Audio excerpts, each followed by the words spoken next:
Bismillahirrahmanirrahim. Assalamualaikum warahmatullahi wabarakatuh. Thanks a lot for time. Today, I should like to present about the role and contribution of Hadith in Tafsir bil-Ra'yi. Title is Hadith in Tafsir bil-Ra'yi, Role and Contribution in Interpreting the Quran. Study of Hadith in Interpreting the Usury Verses in Ruhayul Bayan, Tafsir Ayatul Hakam min Quran. As we know, tafsir is divided into two, namely tafsir riwayah or tafsir bil mazur and tafsir dirayah or tafsir bil ra'yi. In tafsir bil mazur, this is the main source of interpretation. We can see it, for example, in the tafsir Ibn Kathir and the tafsir At-Tabari. When Ibn Kathir and At-Tabari explain a verse, the explanation is based on hadith. Meanwhile, in tafsir bil ra'yi, we sometimes get hadith as a source of interpretation and sometimes not. In other words, hadith doesn't always place as a source of interpretation. Based on this case, it is important to know how the role and contribution of hadith in interpreting the Quran. For the theoretical review, the study uses a historical approach to find out how the hadith was narrated and how the role and contribution of the hadith to the verse to be interpreted.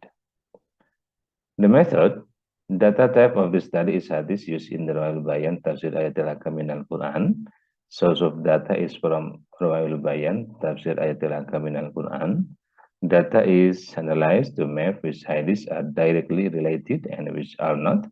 Then analyze how the roles and contribution are in the interpretation of usury verses.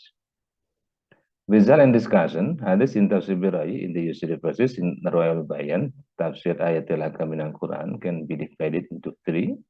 First, hadith as the cause of revelation, and second, hadith chosen as the source of interpretation. The Prophet interprets the verses, and hadith chosen as the source of interpretation. Islamic scholars choose certain hadiths as a source of interpretation.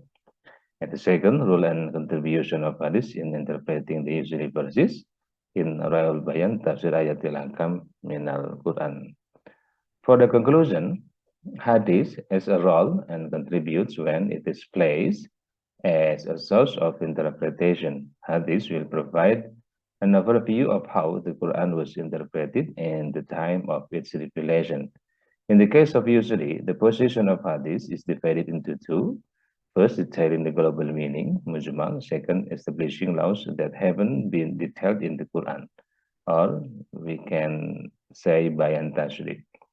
In the case of usury, hadith can also explain the sets of usury verses and avoid understanding of the permissibility of usury if it is not multiple.